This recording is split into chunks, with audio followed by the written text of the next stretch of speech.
As you know, there has been a ceasefire between Hamas and Israel for some time, but it remains unclear whether it will be extended due to ongoing tensions in the region, particularly surrounding Trump's plan for the residents of Gaza. Some Arab countries are preparing projects to rebuild Gaza so that its people can return. To discuss these developments, especially the war between Hamas and Israel, we are joined live from the United States by Mr. Thomas Sorley, a political analyst. Mr. Sorley, hello and thank you for being with us. I'll begin with this question. Given the tensions in several areas, do you expect the current ceasefire to be extended? Well, thank you for having me again on this program. The extension of the ceasefire, that's a good question. The problem right now, as we know, is the Netanyahu government has refused to release 600 plus prisoners since this weekend, and Hamas has refused to continue with the negotiations until until their Palestinian prisoners are released. Until it happens, I think all bets are off for Saturday's second round when it's supposed to be beginning. Um, I think Hamas says they will not proceed with the second round until those prisoners are released.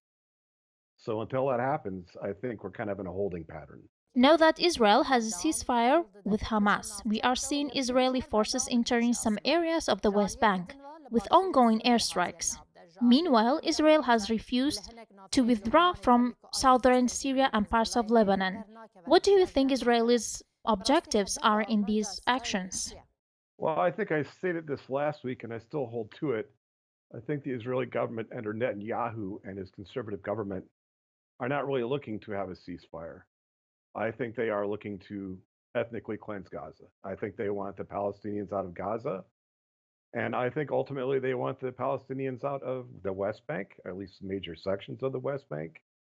And as I stated last week as well, we have settlers that are starting to go into Syria illegally.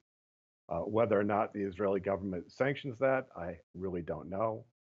But I think the reason why we have these actions, tanks going into Jenin today or yesterday, and also attacks into Gaza, is because the Netanyahu government and cabinet, I'm not going to say want to sabotage the talks, but they don't want them to succeed. How do you expect the existing tensions to affect the situation in these areas?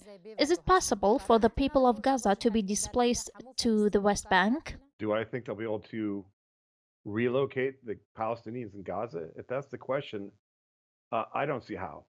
I don't see how that can happen unless you are anticipating many, many, many deaths. Um, I can think of examples in history when mass movements have taken place. In the United States, there's the Trail of the Tears, which the American government had pushed indigenous people out of the Southeast and tried to relocate them, and thousands of people died there. And I think that's what's going to happen if this actually happens. If the Trump plan and the Netanyahu plan to, ethnically cleanse Gaza comes to fruition, you're going to see just a lot of chaos and death, unfortunately. Mr. Sorley, Egypt has announced plans to prepare a project for rebuilding Gaza. Do you think the United States and Israel will accept this proposal? Are they insisting that the people of Gaza leave the area? Well, that's a tough question. And the way I would answer that is I would put it in the perspective of not the United States per se, but the new Trump administration. And I think if we frame the question in that way, what does the Trump administration want? What does the Netanyahu administration want? Um, I go back to, you know, their negotiations are basically going to be try to pressure and bribe people into taking them, the Palestinians in Gaza. And when it comes to the Egyptian plan, initially it was reported, at least in the West, that Egypt had proposed that they would maybe take some of the Palestinians out or in. And I don't know if that was reported by the Trump administration or if that was the international press, but immediately the Egyptians turned around and said that's not going to happen. So I'm not sure where it leaves Egypt, but I think it takes us right back to what we're talking initially. It's like the only way forward I see at this point, the way people are talking, and when I mean people, I'm talking about those who are responsible, those who are going to try to implement this plan, the Israeli government, the American government. I think their only way forward is to do what we're talking about, which is to push um, the Palestinians out of Gaza. And, and they're not going to go to Egypt. I mean, the only place that even sounded like they might consider it was UAE. And you're talking about 2 million people whose land is Gaza.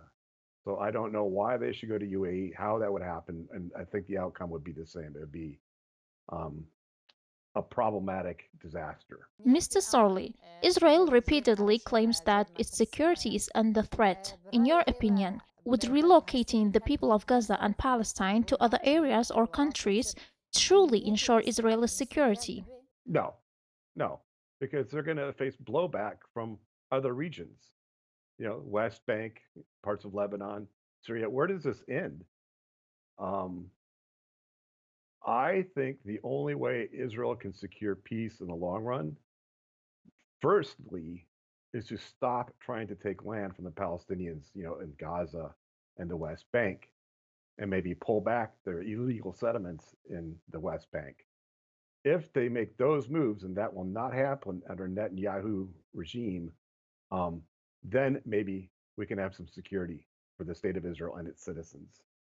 But until that happens, I think people are always gonna fight back when their land is taken from them, and that's what's definitely happening in Gaza, and that's definitely happening in the West Bank right now. How many years do you think the US backed plan will last? Will it continue until everything is fully implemented? Will the problem be completely resolved? Are you asking? I want to clarify the question. Are you asking how long will it take for the current administrations of both countries to start exiting Palestinians away from Gaza? And if that is your question, I can't answer it because they haven't set a time frame up yet. So if that's the question, I don't think I have the answer to it. Mr. Thomas Sorley, a political commentator from the United States, joined us live. Thank you for being with us. I appreciate the invite back to your program. Thank you.